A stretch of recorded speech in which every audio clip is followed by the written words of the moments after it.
our MCC Kids Christmas special. We are super excited to have you here because our very own Miss Teresa has the real life story of the candy cane. Did you know there's a lot more to this delicious treat than simply peppermint deliciousness on your palate, okay? There is a real life story behind this and it is a meaningful one. And Miss Teresa has a fantastic story that is true about the candy cane. So I'm gonna pass it over to Miss Teresa and I encourage you to pay very close attention because this week you can earn up to 10 pizza slices. Meet you back here in a bit. Hi MCC kids, it's Miss Teresa. Today I'm going to read you a special story called The Legend of the Candy Cane. So as you get ready to celebrate Christmas with your family, find a cozy spot to listen to this wonderful story and the meaning behind the candy cane. One dreary evening in the depths of November, a stranger rode into town. He stopped his horse in front of a lonely storefront. The windows were boarded shut and the door was locked fast. But the man looked at it, smiled, and said, "It will do."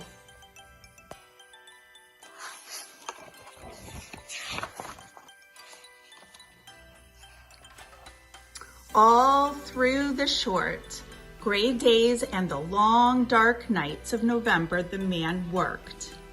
The townspeople could hear the faint pam, pam, pam of his hammer and the snish, snish, snish of his saw.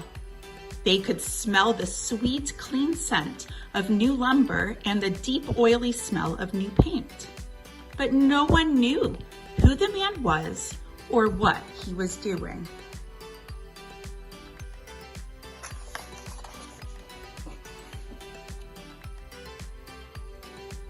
The mayor hoped the man was a doctor to heal his illness. The young wives hoped he was a tailor to make them beautiful dresses.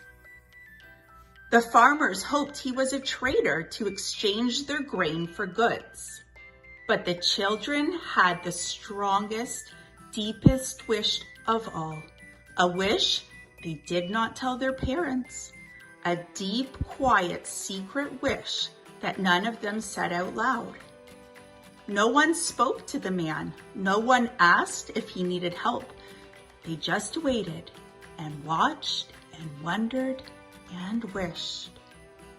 The children had the strongest, deepest wish of all. Take a moment and think, what could they possibly be wishing for? But one small girl watched and wondered, waited and wished longer than she could stand. And one snowy day, she knocked at the stranger's door. "Hello," she said. "My name is Lucy. Do you need some help?" The man smiled warmly and nodded. Then he opened the door and Lucy stepped inside. A long counter ran down the room. Bare shelves filled the opposite walls. In the back were dozens and dozens of barrels and crates. "Could you help me unpack?" the man asked.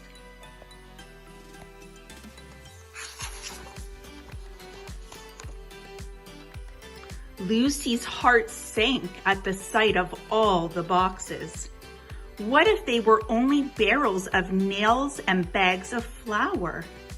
But she removed her dripping boots and hung her coat on a peg. On stocking feet, she crossed the rough wooden floor and knelt beside a crate. "Please open it," the man urged. Slowly, Lucy put in her hand into the box and pulled out an object wrapped in tissue. Round and heavy, it almost slipped through her fingers. Lucy trembled a little as she unwrapped it.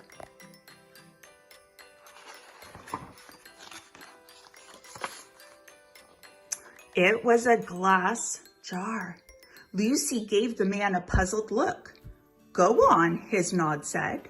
So she unpacked another glass jar and another until she was completely surrounded by glass jars of all shapes and sizes.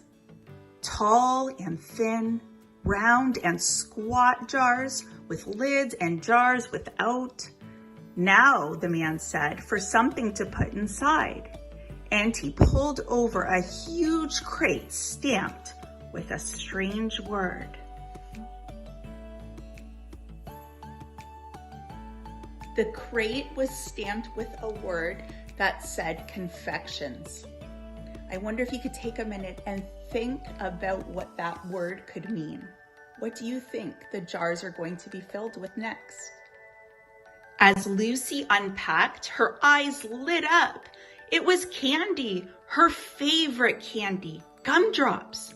Try some, the man said. She popped one into her mouth. Now she could hardly unwrap fast enough. Peppermint sticks, taffy, lollipops, chewing gum. Wide-eyed, she looked at the man. "We wish," Lucy said. "Yes, I know," said the man. "And here it is. Welcome to Sonneman's Candy Store. I am John Sonneman."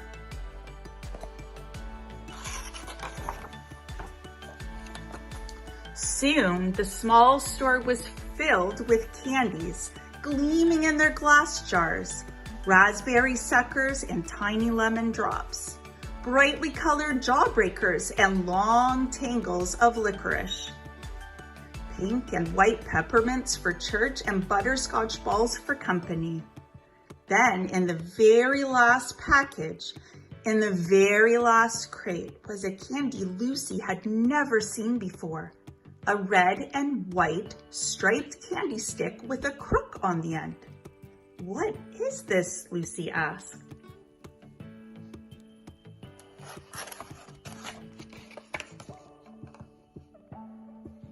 "This," Mr. Sonneman explained, "is a candy cane.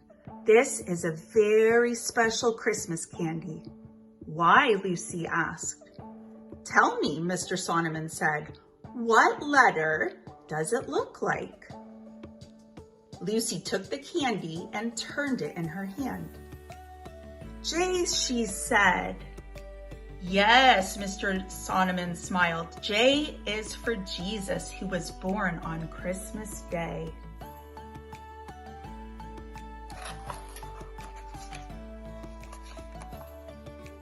Maybe you have a candy cane at home just like Lucy. If you turn it upside down, what does it look like? It looks like the letter J. I wonder if you turn it the other way, what do you think this looks like? Take a minute to think. Turn it over. What does it remind you of? Lucy turned the candy in her hand. She peered down intently. "I know," she said finally.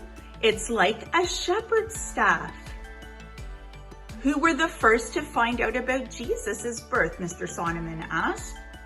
"Shepherds in the field," Lucy answered, "watching over their flocks by night."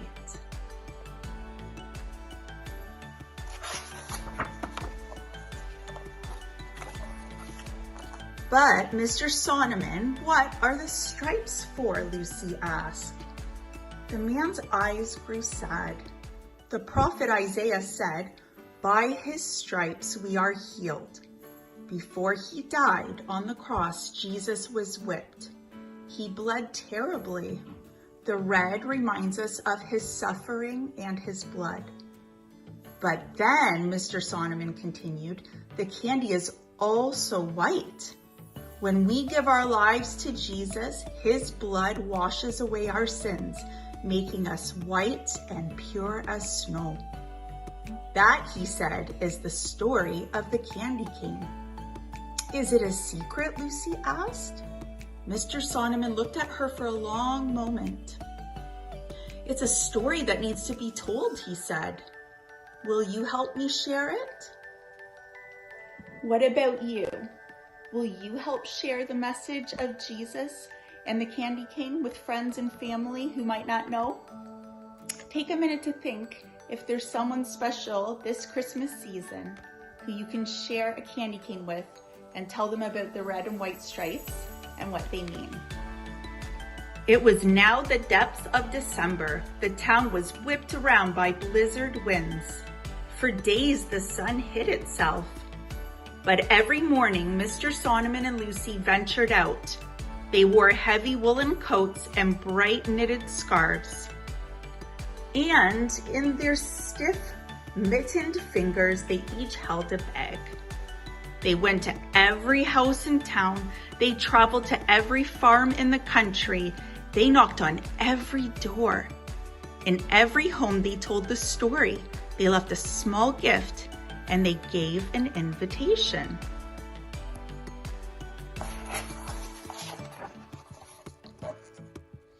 On the afternoon of Christmas Eve, the sun finally broke through the clouds, and Mr. Sonneman's candy store officially opened. The mayor came feeling better than he'd felt in days. The young wives came dressed in beautiful smiles. The farmers came eager to trade grain for Christmas gifts. The children ran in dizzy circles. Yes, their wish had come true.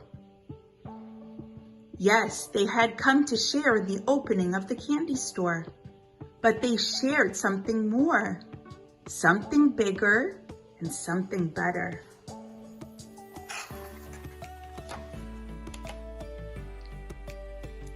On that Christmas Eve, they shared the story of the candy cane. They told the miracle of Christ's birth, the misery of his death, and the mercy of his love. Friends, I hope you enjoyed that story as much as I did.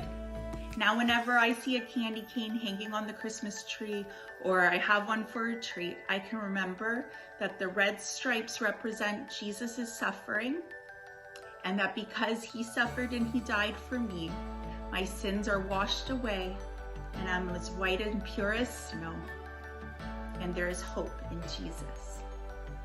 Did you know all that, Mr. Bear? Me neither. I will never look at a candy cane the same way ever again. Thank you, Ms. Teresa, for all of that great information and some wonderful storytelling.